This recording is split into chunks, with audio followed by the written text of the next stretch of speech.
Hey, my name is Ugnius, I'm a pianist educator, and in today's video I want to talk about two little techniques that will go a very long way in your piano practice. What are they? Now, one is what I call the circular motion and the other one is called the rocking motion. So let's dive deeper into them separately. First one is the circular motion. The circular motion is really about circling your wrist in an anti-clockwise or a clockwise motion when playing any sort of repeated arpeggio pattern.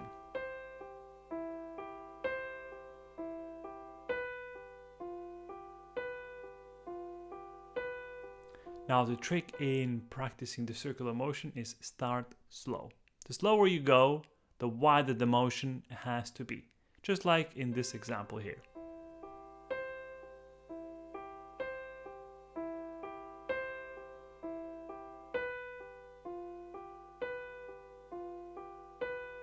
Now, as you increase your tempo, you'll find yourself needing smaller circular motion until the point where it's virtually invisible.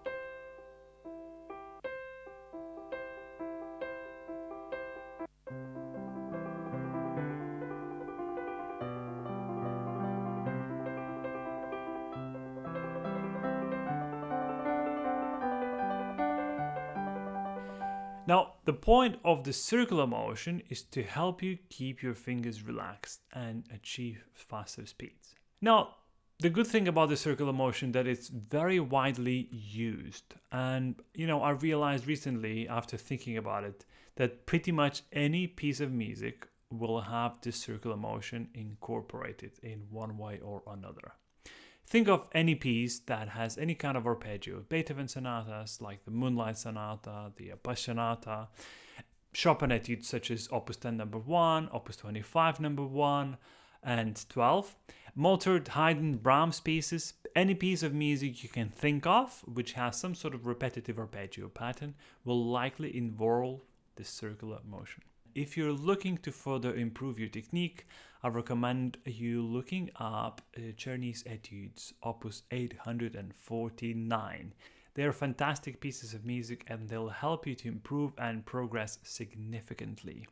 And if you decide that you may want some further guidance with those etudes, check out my website where I have some tutorials on selection of these etudes from Czerny's Opus 849. So the next technique also widely used in piano repertoire is the rocking motion. Some call it the sort of a teeter-totter motion or the tilting motion, but I call it the simply rocking motion. Here's a little example from Czerny's Opus 849 of what this rocking motion may look like.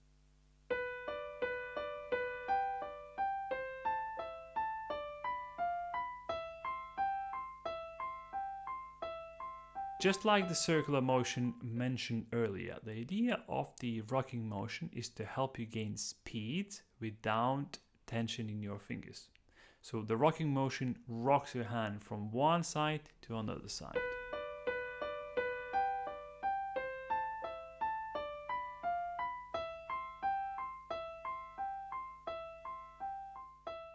As always, when practicing passages involving the rocking motion, it's best to start very slowly while exaggerating that motion.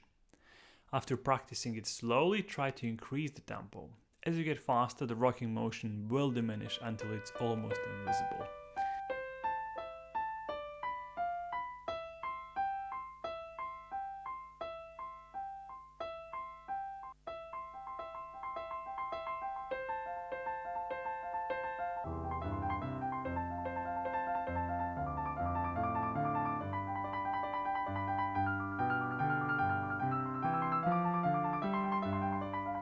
This motion is often used in long and loud trills at the end of Mozart concerto cadenzas as well. You may wonder why this rocking motion is used in the cadenzas. Well, you need a lot of power and stamina to play a long and loud trill. And that additional support from the wrist through that rocking motion is what helps us. Additionally, you'll find this rocking motion in fast pieces like the Chopin's Etude Opus 10 number 5 or Opus 25 number 11, as well as Liszt Hungarian Rhapsodies and the music of Ravel and Debussy. Other pieces where you may find this technique include Chopin nocturnes, like the ending bars of his Opus 9 number 2. So these two little techniques I've just mentioned will go a very long way for those beginner to intermediate pianists. And if you're looking to further improve your technique, I recommend you looking up Czerny's etudes, Opus 849. And if you decide that you may want some further guidance with those etudes, check out my website where I have some tutorials on selection of these etudes from Czerny's Opus 849. Before we finish, I would like to ask you all to share your ideas on simple piano hacks that you may use. Leave them down in the comment section below. I would love to see what little tricks you guys have up your sleeves. And as always, don't forget to subscribe to this channel. After all, I'm here for you. If you're not there, then why am I making these videos? Anyway, thanks for watching, and I look forward to seeing you in the next video.